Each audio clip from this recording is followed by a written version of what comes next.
Hai teman-teman, Assalamualaikum warahmatullahi wabarakatuh.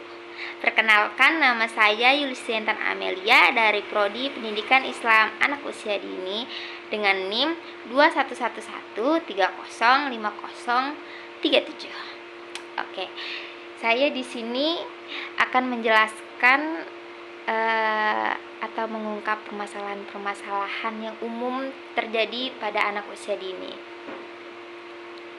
Sebelum itu, saya akan menjelaskan sedikit tentang kemampuan bersosialisasi. Pentingnya kemampuan bersosialisasi. Seperti pendapatnya Wahyudi dan Agustin, beliau berpendapat bahwa kemampuan bersosialisasi adalah suatu kemampuan lain yang harus dipelajarin oleh anak karena anak akan berinteraksi pada banyaknya orang baru. Lalu di sini saya akan menjelaskan atau mengungkapkan masalah tentang anak itu menangis atau memberontak ketika orang tuanya pergi meninggalkan dia pas berada di sekolah atau ditinggalkan atau tidak ditungguin lah bahasanya. Oke, jadi yang saya tangkap dari permasalahan ini itu banyak faktornya kenapa anak itu bisa menangis atau tidak ingin ditinggal oleh orang tuanya ketika anak itu berada di sekolah. Saya ambil 2 contoh deh. Yang pertama, mungkin karena anak itu masih belum merasa aman dan nyaman di lingkungan baru tersebut. Jadi anak itu membutuhkan waktu agak sedikit lama dalam bersosialisasi atau membiasakan diri di lingkungan baru tersebut. Lalu yang kedua, anak itu memiliki trauma ketika anak itu ditinggal oleh orang tuanya, lalu anak itu dipukul sama teman sekelasnya entah sengaja atau tidak sengaja. Maka anak itu memiliki trauma tersendiri ketika ditinggal orang tuanya, dia akan menangis karena merasa tidak aman di lingkungan tersebut. Jadi solusi yang bisa saya kasih atau pendapat saya itu yang pertama, memberi arahan kepada anak atau memberi pemahaman lah kepada anak bahwa di sekolah itu tempat yang aman, dan jika dipukul atau diganggu oleh teman-temannya, mereka bisa bilang kepada gurunya.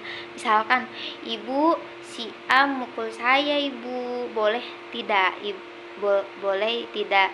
Ibu tolong saya beritahu si A supaya tidak memukul saya lagi karena saya tidak suka." Bisa seperti itu.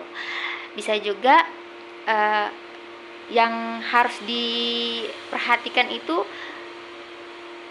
ketika kita sebagai orang tuanya nih ya.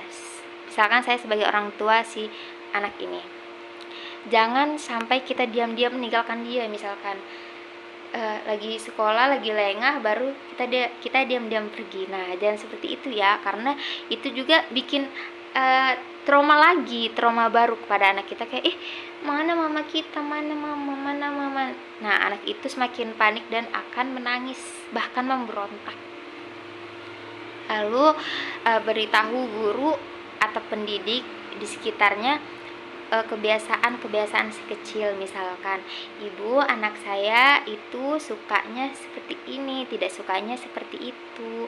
Tolong dijaga ya, Bu. Minta tolong dijaga. Terima kasih."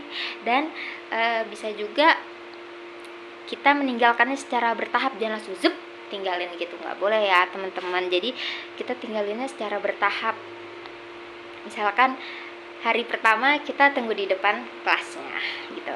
Hari kedua agak mundur sedikit di depan jendelanya. Kita lihat dari kejauhan. Dari minggu kedua, minggu ketiga kita ulang sehingga anak itu dapat terbiasa tanpa kita tungguin di depan situ. Oke.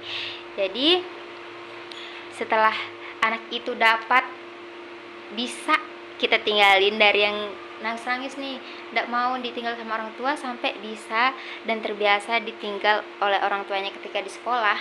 dan merasa nyaman di lingkungannya, kita jangan lupa ngasih pujian atau reward kepada anak tersebut.